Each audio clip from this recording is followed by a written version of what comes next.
ਤੁਹਾਨੂੰ ਲੈਟਰ ਵਾਰ ਦਿਖਾਵਾਂਗੇ, ਕਿਸਨੇ ਕੀ ਕਿਹਾ, ਕਿਸਨੇ ਕਿਸ ਤੇ ਕਿਹੜੇ ਸਵਾਲ ਦਾਗੇ, ਵਿਸਤਾਰ ਦੇ ਨਾਲ ਖਬਰ ਦੇਖਾਂਗੇ। ਪਰ ਉਸ ਤੋਂ ਪਹਿਲਾਂ ਤੁਹਾਨੂੰ ਇੱਕ ਸਹੀ ਮਾਇਨੇ 'ਚ ਵਾਰ ਦਿਖਾਣੇ ਆ। ਜੀ ਹਾਂ, ਇਹ ਵਾਰ ਹੋਈ ਹੈ, ਇਹ ਲੜਾਈ ਹੋਈ ਹੈ ਅੰਮ੍ਰਿਤਸਰ ਦੇ ਪਾਰਕਿੰਗ ਮਾਫੀਆ ਤੇ ਆਮ ਲੋਕਾਂ ਦੇ ਵਿਚਾਲੇ, ਤੇ ਘਟਨਾ ਘਟੀ ਹੈ ਕਚਹਿਰੀ ਗੇਟ ਦੇ ਸਾਹਮਣੇ। जी हाँ, अमृतसर के कचहरी गेट के मूहरे शरेआम गुंडागर्दी ਦੀਆਂ ਇਹ ਤਸਵੀਰਾਂ ਜਿਹੜੀਆਂ ਨੇ ਸਾਹਮਣੇ ਆਈਆਂ ਨੇ। ਪੇਸ਼ੀ ਲਈ ਆਏ ਨੌਜਵਾਨ ਨਾਲ ਪਾਰਕਿੰਗ ਮਾਫੀਆ ਵੱਲੋਂ ਕੁੱਟਮਾਰ ਕੀਤੀ ਗਈ ਹੈ। ਤੁਹਾਨੂੰ ਤਸਵੀਰਾਂ ਵਿਖਾਉਂਦੇ ਹਾਂ। ਪੁਲਿਸ ਦੇ ਸਾਹਮਣੇ ਨੌਜਵਾਨ ਨੂੰ ਕੁੱਟਦੇ ਨਜ਼ਰ ਆਏ ਮੁਲਜ਼ਮ। ਪੁਲਿਸ ਤਮਾਸ਼ਾ ਦੇਖਦੀ ਰਹੀ। ਕਿਸੇ ਸ਼ਖਸ ਨੇ ਆਪਣੇ ਕੈਮਰੇ ਵਿੱਚ ਇਹ ਤਸਵੀਰਾਂ ਕੈਦ ਕੀਤੀਆਂ। ਪੁਲਿਸ ਨੇ ਮੁਲਜ਼ਮਾਂ ਖਿਲਾਫ ਕਾਰਵਾਈ ਦੀ ਗੱਲ ਕਹੀ, ਪਰ ਜਦੋਂ ਪੁਲਿਸ ਦੀ ਮੌਜੂਦਗੀ ਦੇ ਵਿੱਚ ਇਹ ਕੁੱਟਮਾਰ ਹੋ ਰਹੀ ਸੀ ਤਾਂ ਪੁਲਿਸ ਖਾਮੋਸ਼ ਹੋ ਕੇ ਤਮਾਸ਼ਾ ਦੇਖਦੀ ਰਹੀ। ਇਹ ਤੁਸੀਂ ਤਸਵੀਰਾਂ ਵੇਖ ਸਕਦੇ ਹੋ ਕਿਵੇਂ ਕਿਸ ਕਦਰ ਇਹ ਮਾਰਕੁੱਟ ਚੱਲ ਰਹੀ ਹੈ। ਪੁਲਿਸ ਵਾਲਾ ਇਹਨਾਂ ਨੂੰ ਰੋਕਣ ਦੀ ਬਜਾਏ ਇੱਕ ਫਾਰਮੈਲਿਟੀ ਕਰਦਾ ਹੋਇਆ ਦਿਖਾਈ ਦੇ ਰਿਹਾ। ਘਟਨਾ ਜਿਹੜੀ ਹੈ ਅੰਮ੍ਰਿਤਸਰ ਦੇ ਕਚਹਿਰੀ ਗੇਟ ਦੇ ਸਾਹਮਣੇ ਘਟੀ ਹੈ। ਪਾਰਕਿੰਗ ਮਾਫੀਆ ਦੀ ਬਦਮਾਸ਼ੀ ਤੇ ਕਿਸੇ ਨੇ ਆਵਾਜ਼ ਚੁੱਕੀ ਤਾਂ ਫਿਰ ਲੋਕਾਂ ਨੇ ਇਕੱਠੇ ਹੋ ਕੇ ਇਸ ਨੌਜਵਾਨ ਦੀ ਕੁੱਟਮਾਰ ਕੀਤੀ।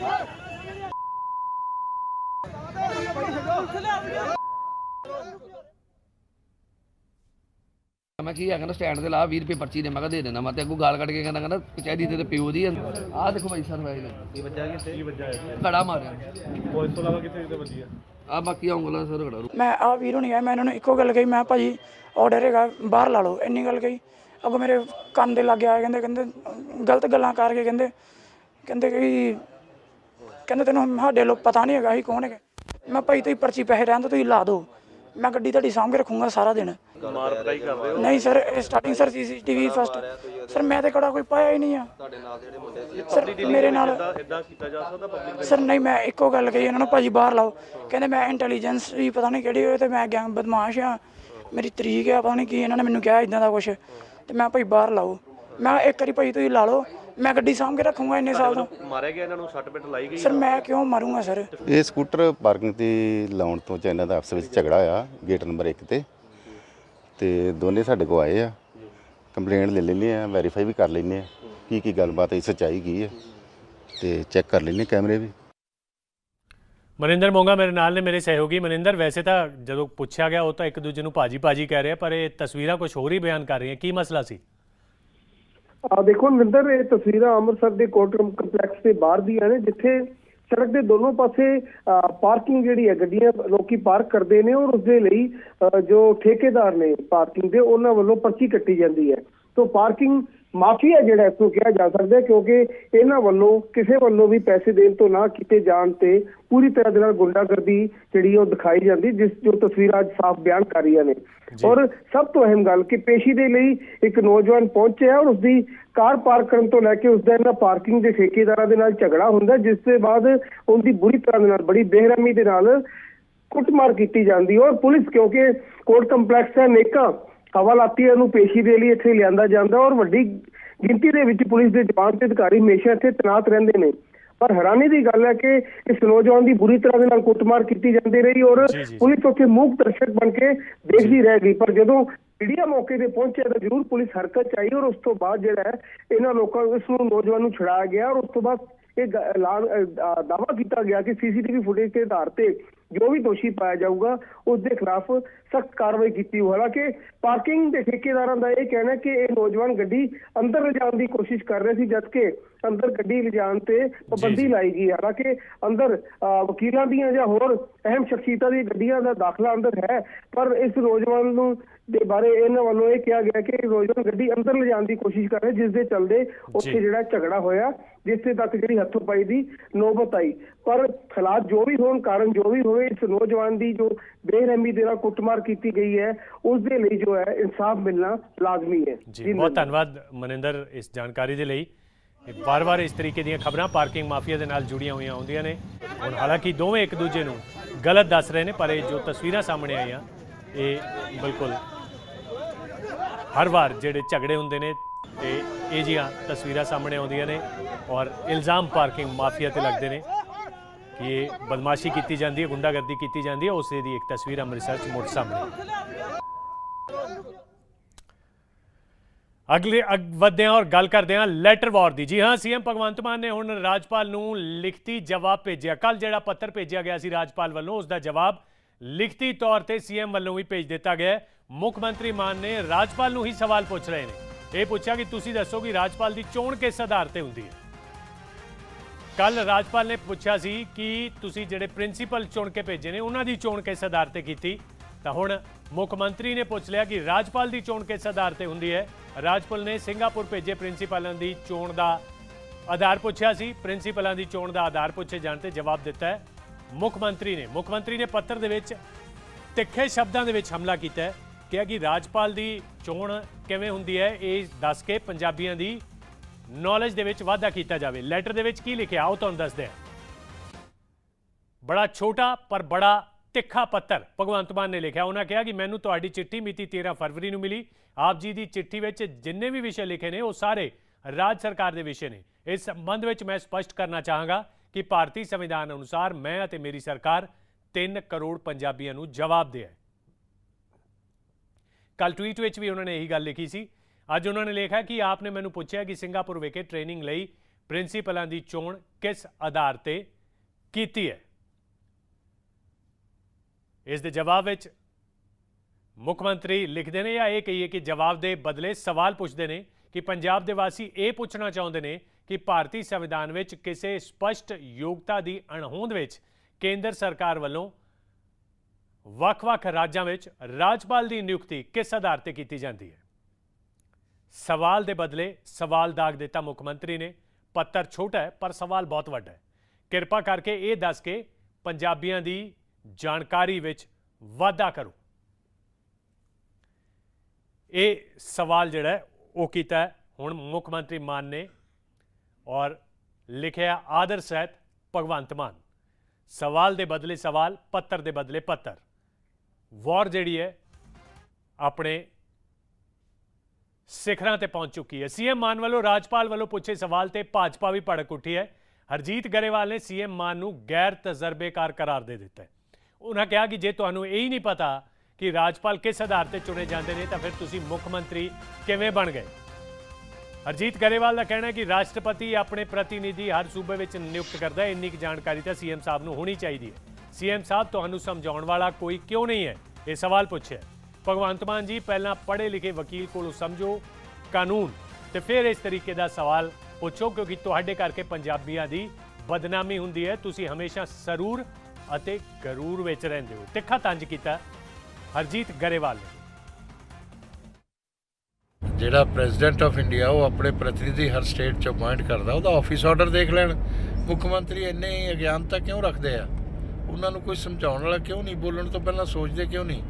ਇਹ ਪੂਰੇ ਪੰਜਾਬ ਦੇ ਮੁੱਖ ਮੰਤਰੀ ਹੋ, ਬਦਨਾਮੀ ਪੰਜਾਬ ਦੀ ਹੁੰਦੀ ਆ ਕਿ ਐਸੇ ਲੋਕ ਵੀ ਚੀਫ ਮਿਨਿਸਟਰ ਬਣਦੇ ਆ। ਤੇ ਮੈਂ ਤਦ ਹੀ ਕਹਿਣਾ ਗੈਰ ਜ਼ਿੰਮੇਦਾਰ ਵੀ ਆ ਔਰ ਗੈਰ ਤਜਰਬੇਕਾਰ ਵੀ ਆ। ਤੇ ਇਸ ਲਈ ਗਵਰਨਰ ਨੂੰ ਕਨਸਟੀਟਿਊਸ਼ਨ ਦੇ ਮੁਤਾਬਕ ਹੀ ਅਪਾਇੰਟ ਹੁੰਦੇ ਨੇ ਹਰ ਸਟੇਟ 'ਚ ਔਰ ਉਹਨਾਂ ਨੂੰ ਸੰਵਿਧਾਨਿਕ ਪ੍ਰਮੁੱਖ ਹੁੰਦੇ ਨੇ। ਮਾਨ ਸਾਹਿਬ ਤੁਸੀਂ ਉਹ ਆਰਾਮ ਨਾਲ ਪੜ੍ਹ ਲੈਣਾ ਜਾਂ ਕਿਸੇ ਪੜ੍ਹੇ ਲਿਖੇ ਵਕੀਲ ਕੋਲੋਂ ਪੜ੍ਹਵਾ ਲੈਣਾ ਜਦੋਂ ਵੀ ਟਾਈਮ ਹੋਵੇ। ਤੇ ਤੁਸੀਂ ਕਿਉਂ ਇਸ ਗਰੂਰ ਤੇ ਸਰੂਰ 'ਚ ਰਹਿੰਦੇ ਹੋ ਕਿ ਪੰਜਾਬ ਦਾ ਤੁਸੀਂ ਕੋਈ ਭਲਾ ਕਰਨਾ ਹੀ ਨਹੀਂ ਹੈ। ਤੇ ਇਸ ਲਈ ਇਹ ਗਲਤ ਰਸਤੇ ਨਾ ਪਾਓ, ਲੋਕਾਂ ਨੂੰ ਗਲਤ ਸਿੱਖਿਆ ਨਾ ਦਿਓ। ਪੰਜਾਬ ਦਾ ਪਹਿਲਾਂ ਹੀ ਬੜਾ ਮਾੜਾ ਹਾਲ ਹੋਇਆ ਹੋਇਆ।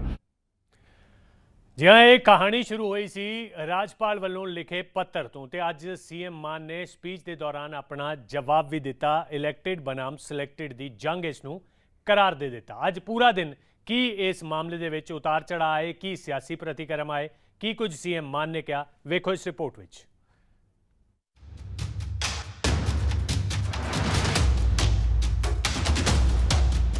ਪੰਜਾਬ ਵਿੱਚ ਵਧਿਆ ਸੰਵਿਧਾਨਕ ਸੰਕਟ, ਮੁੜ ਆਮੋ ਸਾਹਮਣੇ ਆਏ ਸੀਐਮ ਅਤੇ ਗਵਰਨਰ।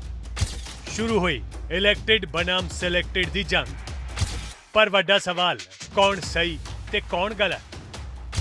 ਚਿੱਠੀ ਦਾ ਜਵਾਬ ਟਵੀਟ ਰਾਹੀਂ ਦੇ ਕੇ ਮੁੱਖ ਮੰਤਰੀ ਭਗਵੰਤ ਮਾਨ ਨੇ ਪੰਜਾਬ ਵਿੱਚ ਰਾਜਪਾਲ ਬਨਾਮ ਸਰਕਾਰ ਦੀ ਅੱਗ ਨੂੰ ਹੋਰ ਹਵਾ ਦੇ ਦਿੱਤੀ ਹੈ। ਕੌਣ ਕਿਸ ਨੂੰ ਜਵਾਬ ਦੇ ਹੈ, ਇਹ ਸਵਾਲ ਮੁੜ ਤੋਂ ਖੜਾ ਹੋ ਗਿਆ। ਕਿ ਰਾਜਪਾਲ ਸਰਕਾਰ ਤੋਂ ਉਸਦੇ ਫੈਸਲਿਆਂ ਤੇ ਸਵਾਲ ਪੁੱਛ ਸਕਦੇ ਨੇ? ਕਿ ਸੰਵਿਧਾਨ ਰਾਜਪਾਲ ਨੂੰ ਸਰਕਾਰ ਤੋਂ ਸਵਾਲ ਪੁੱਛਣ ਦਾ ਹੱਕ ਦਿੰਦਾ ਹੈ? ਕਿ ਰਾਜਪਾਲ ਦਾ ਸਵਾਲ ਪੁੱਛਣਾ ਸਰਕਾਰ ਦੇ ਕੰਮਾਂ ਵਿੱਚ ਦਖਲ ਅੰਦਾਜ਼ੀ ਮੰਨਿਆ ਜਾਣਾ ਚਾਹੀਦਾ ਹੈ? ਇਹ ਸਾਰੇ ਸਵਾਲ ਇਸ ਲਈ ਉੱਠ ਰਹੇ ਨੇ ਕਿਉਂਕਿ ਜਦੋਂ ਪੰਜਾਬ ਸਰਕਾਰ ਦੇ ਫੈਸਲਿਆਂ ਤੇ ਰਾਜਪਾਲ ਬਨਵਾਰੀ ਲਾਲ ਪੁਰੋਹਿਤ ਵੱਲੋਂ ਸਵਾਲ ਪੁੱਛੇ ਜਾਂਦੇ ਨੇ ਤਾਂ ਮੁੱਖ ਮੰਤਰੀ ਦਾ ਜਵਾਬ ਆਉਂਦਾ ਹੈ ਕਿ ਅਸੀਂ ਜਨਤਾ ਨੂੰ ਜਵਾਬਦੇਹ ਹਾਂ, ਤੁਹਾਨੂੰ ਨਹੀਂ।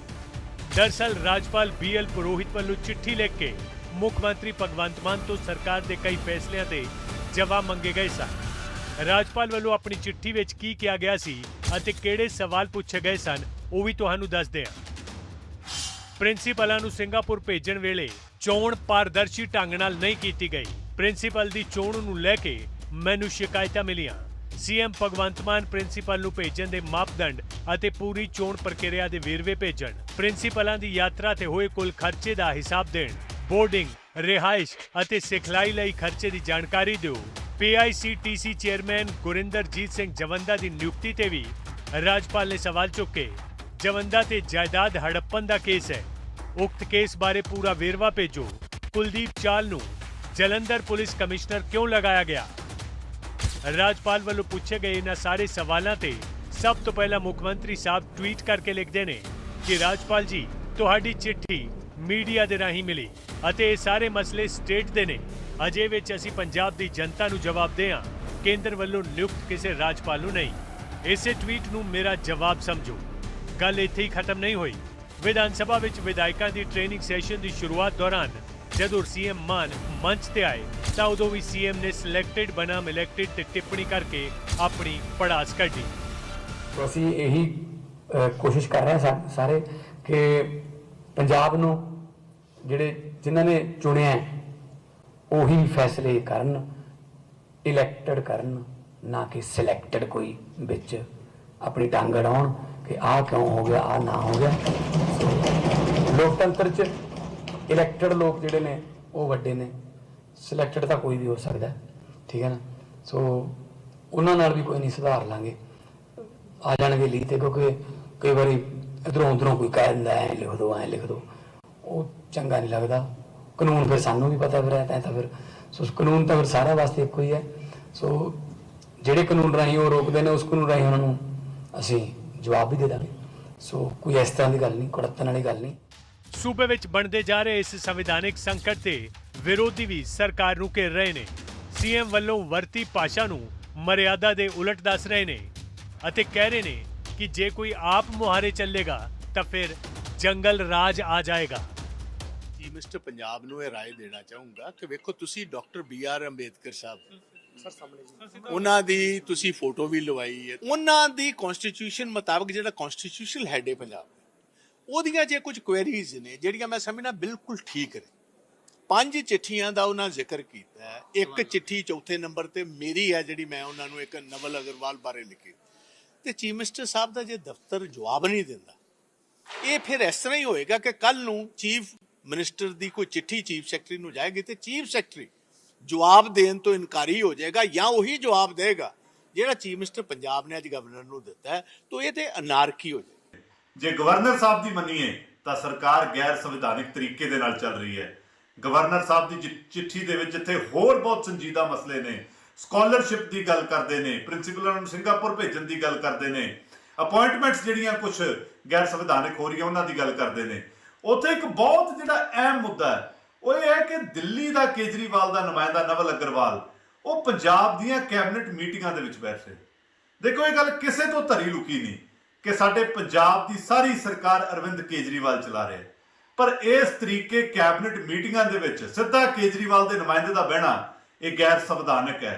ਇਹ 100 ਦੀ ਵਾਇਓਲੇਸ਼ਨ ਹੈ ਜਿਹੜੀ ਮੁੱਖ ਮੰਤਰੀ ਤੇ ਕੈਬਨਿਟ ਮੰਤਰੀਆਂ ਨੇ ਸੰਵਿਧਾਨ ਦੀ ਚੁੱਕੀ ਹੈ। ਸੋ ਅੱਜ ਭਗਵੰਤ ਮਾਨ ਸਾਹਿਬ ਜਵਾਬ ਦੇ ਨੇ। ਭਗਵੰਤ ਮਾਨ ਸਾਹਿਬ 3 ਕਰੋੜ ਪੰਜਾਬੀਆਂ ਨੂੰ ਤੁਸੀਂ ਇਸ ਗੱਲ ਦੇ ਵੀ ਜਵਾਬ ਦੇ ਹੋ ਕਿ ਤੁਸੀਂ ਇੱਕ ਸਾਈਨ ਕਰਕੇ ਜਿਹੜਾ ਸਾਰਾ ਪੰਜਾਬ ਕੇਜਰੀਵਾਲ ਕੋਲੇ ਗਿਰਵੀ ਰੱਖਿਆ ਹੈ ਕਿ ਉਹ ਗੈਰ ਸੰਵਿਧਾਨਕ ਨਹੀਂ, ਉਹਦੇ ਨੁਮਾਇੰਦੇ ਤੁਹਾਡੀ ਕੈਬਨਿਟ ਮੀਟਿੰਗਾਂ 'ਚ ਬਹਿ ਰਹੇ ਨੇ, ਹਰ ਮੰਤਰਾਲੇ ਦੀਆਂ ਫਾਈਲਾਂ ਕੇਜਰੀਵਾਲ ਦੇਖ ਰਿਹਾ ਕਿ ਇਹ ਗੈਰ ਸੰਵਿਧਾਨਕ ਨਹੀਂ, ਇਹ ਸਿੱਧਾ ਕੇਜਰੀਵਾਲ ਦਾ ਪੰਜਾਬ ਸਰਕਾਰ ਦੀ ਕਾਰਗੁਜ਼ਾਰੀ 'ਚ ਦਖਲ ਨਹੀਂ। ਇਹਦੇ ਬਾਰੇ ਤੁਹਾਨੂੰ ਜਵਾਬ ਦੇਣਾ ਪਊਗਾ। ਬੀਜੇਪੀ ਦੇ ਗਵਰਨਰ ਨੂੰ ਕੰਪਲੇਂਟਾਂ ਕੀਤੀਆਂ, ਪੰਜਾਬ ਦੀ ਜਨਤਾ ਨਹੀਂ ਕੀਤੀਆਂ। ਤੇ ਜਿਹੜਾ ਪੰਜਾਬ ਦਾ ਗਵਰਨਰ, ਉਹ ਪੰਜਾਬ ਦਾ ਹੀ ਗਵਰਨਰ ਹੁੰਦਾ। ਜਦੋਂ ਸਹੁੰ ਚੁੱਕੀ ਸੀ ਉਦੋਂ ਇਹ ਕੁਐਸਚਨ ਉਠਾਉਣਾ ਸੀ। ਜਿਸ ਕੌਨਸਟੀਟਿਊਸ਼ਨ ਦੀ ਤਾਕਤ ਨਾਲ ਅਸੀਂ ਮੁੱਖ ਮੰਤਰੀ ਹਾਂ, ਉਸੇ ਕੌਨਸਟੀਟਿਊਸ਼ਨ ਦੇ ਮੁਖੀਆਂ ਨੂੰ ਅਸੀਂ ਕੁਐਸਚਨ ਕਰ ਰਹੇ ਹਾਂ। ਕਿੰਨਾ ਹਾਸੇਪਦ ਹੈ। ਤੁਸੀਂ ਜਵਾਬ ਦਿੰਦੇ। ਮੈਂ ਤੇ ਅੱਜ ਮੰਗ ਕਰਨਾ ਕਿ ਭਗਵੰਤ ਮਾਨ ਸਾਹਿਬ, ਤੁਸੀਂ ਇਮਾਨਦਾਰ ਸਰਕਾਰ ਹੋ ਨਾ, ਵਾਈਟ ਪੇਪਰ ਜਾਰੀ ਕਰੋ ਇਹਦੇ ਤੇ, ਨੀਮਾਂ ਦੀ ਨਾਲ ਕਾਪੀ ਲਾਓ, ਦੱਸੋ ਇਸ ਤਾਂ ਨੀਮਾਂ ਦੇ ਤਹਿਤ ਅਸੀਂ ਐਡਵਰਟਾਈਜ਼ਮੈਂਟ ਕੀਤੀ ਸੀ, ਇਸ ਐਡਵਰਟਾਈਜ਼ਮੈਂਟ 'ਚ ਇੰਨੇ ਬੰਦਿਆਂ ਨੇ ਅਪਲਾਈ ਕੀਤਾ ਸੀ, ਇੰਨੇ ਬੰਦਿਆਂ ਦਾ ਅਸੀਂ ਚੁਣਾਵ ਕੀਤਾ, ਇਹ ਸਿਲੈਕਸ਼ਨ ਪ੍ਰੋਸੈਸ ਸੀ, ਇਹ ਸਿਲੈਕਸ਼ਨ ਕਮੇਟੀ ਸੀ। ਇਹ ਨਹੀਂ ਚੱਲ ਸਕਦਾ ਭਗਵੰਤ ਮਾਨ ਸਾਹਿਬ, ਨਾ ਖਾਤਾ ਨਾ ਬਹੀ, ਜੋ ਭਗਵੰਤ ਮਾਨ ਕਹੇ ਉਹ ਸਹੀ, ਖਾਤਾ ਬਹੀ ਤੋਂ ਸਾਫ਼। ਕੌਣ ਕਿਸ ਨੂੰ ਜਵਾਬ ਦੇ ਹੈ, ਸੰਵਿਧਾਨ ਕਿਸ ਨੂੰ ਕਿਹੜੇ ਅਧਿਕਾਰ ਦਿੰਦਾ ਹੈ, ਇਹਨਾਂ ਸਵਾਲਾਂ ਦਾ ਜਵਾਬ ਸੰਵਿਧਾਨ ਦੇ ਜਾਣਕਾਰ ਹੀ ਦੇ ਸਕਦੇ ਨੇ। ਅਤੇ ਉਹਨਾਂ ਦਾ ਵੀ ਇਹ ਕਹਿਣਾ ਹੈ ਕਿ ਰਾਜਪਾਲ ਇੱਕ ਸੰਵਿਧਾਨਿਕ ਅਹੁਦਾ ਹੈ। ਅਜੇ ਵਿੱਚ ਪੰਜਾਬ ਸਰਕਾਰ ਰਾਜਪਾਲ ਨੂੰ ਜਵਾਬਦੇਹ ਹੈ। ਸੰਵਿਧਾਨ ਦੇ ਅੰਤਰਗਤ ਹੀ ਉਹ ਚੁਣੇ ਗਏ ਨੇ, ਸੰਵਿਧਾਨ ਦੇ ਅੰਤਰਗਤ ਹੀ ਗਵਰਨਰ ਨੇ ਉਹਨਾਂ ਨੂੰ ਮੁੱਖ ਮੰਤਰੀ ਬਣਾਇਆ, ਔਰ ਸੰਵਿਧਾਨ ਦੇ ਅੰਤਰਗਤ ਹੀ ਗਵਰਨਰ ਨੇ ਉਹਨਾਂ ਨੂੰ ਸਹੁੰ ਚੁਕਾਈ ਹੈ। ਸੰਵਿਧਾਨ ਦੇ ਅੰਤਰਗਤ ਹੀ ਗਵਰਨਰ ਨੇ ਵੀ ਸਹੁੰ ਚੁੱਕੀ ਹੈ ਕਿ ਮੈਂ ਕਾਨੂੰਨ ਦੀ ਰੱਖਿਆ ਕਰਾਂਗਾ, ਸੰਵਿਧਾਨ ਦੀ ਰੱਖਿਆ ਕਰਾਂਗਾ। ਜੋ ਪੰਜਾਬ ਦੇ ਮੁੱਖ ਮੰਤਰੀ ਕਹਿ ਰਹੇ ਨੇ ਕਿ ਅਸੀਂ ਲੋਕਾਂ ਦੇ ਪ੍ਰਤੀ ਜਵਾਬਦੇਹ ਹਾਂ, ਇਸ ਦਾ ਕੀ ਮਤਲਬ ਇਹ 5 ਸਾਲ ਮਨਮਾਨੀ ਕਰੋਗੇ? ਮੈਂ ਸਾਰੇ ਮੀਡੀਆ ਨੂੰ ਆਰਟੀਕਲ 167 ਸਰਕੂਲੇਟ ਕੀਤਾ ਹੈ, ਉਹਦੇ 'ਚ ਸਾਫ਼ ਤੌਰ ਤੇ ਲਿਖਿਆ ਹੋਇਆ ਹੈ ਕਿ ਮੁੱਖ ਮੰਤਰੀ ਜੋ ਵੀ ਗਵਰਨਰ ਜਾਣਕਾਰੀ ਮੰਗੇਗਾ ਉਹਨੂੰ ਦੇਣਗੇ।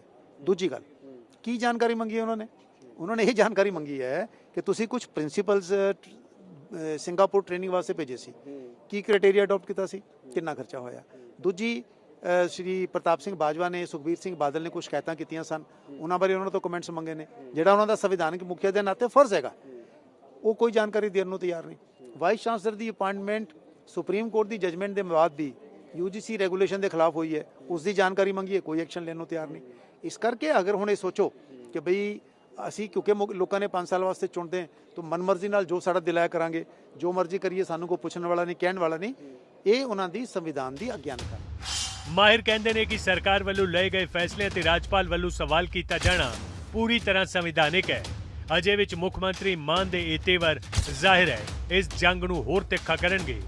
ਅਜੇ ਵਿੱਚ ਵੇਖਣਾ ਇਹ ਹੈ ਕਿ 15 ਦਿਨਾਂ ਦੇ ਵਿੱਚ ਜਵਾਬ ਨਾ ਮਿਲਣ ਤੇ ਕਾਨੂੰਨੀ ਸਲਾਹ ਲੈਣ ਦੀ ਚੇਤਾਵਨੀ ਦੇਣ ਵਾਲੇ ਰਾਜਪਾਲ ਹੁਣ ਇਸ ਤੇ ਕੀ ਰੁਖ ਅਖਤਿਆਰ ਕਰਦੇ ਨੇ ਅਤੇ ਰਾਜਪਾਲ ਬਨਾਮ CM ਦੀ ਜੰਗ ਹੁਣ ਇਹ ਕਿੱਥੇ ਜਾ ਕੇ ਰੁਕੇਗੀ।